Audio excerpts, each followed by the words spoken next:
क्या भगवान तक पहुंचने के लिए जोर जोर से भजन गाना जरूरी है या सिर्फ मन की मौन पुकार ही पर्याप्त है? जिस जप को दुनिया सुनती है वो नहीं, जिस जप को भगवान सुनते हैं वही असली मानसिक जप है। ईश्वर शब्द के अनेक अर्थ हो सकते हैं, पर शब्द का साधारण अर्थ है नियंता। जो इस विश्व कल्पना का नियंत्रण करते हैं वह है ईश्वर। दार्शनिक भाषा में ईश्वर शब्द का एक और अर्थ समझा जाता है।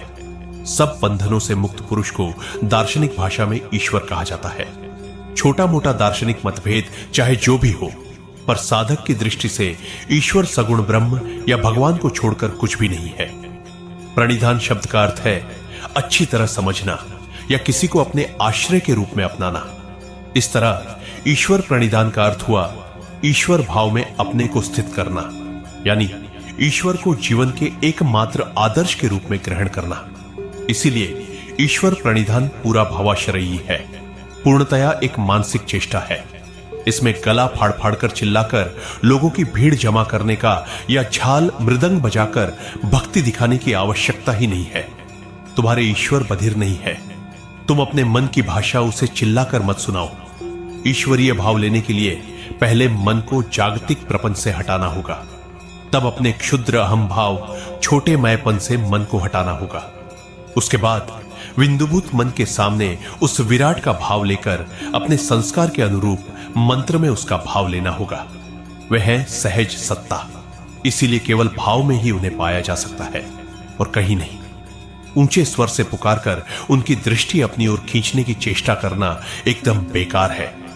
श्रद्धा, प्रेम, निष्ठा, भक्ति भीतर की चीजें हैं, चीख पुकार कर व्यक्त करने की चीज नहीं।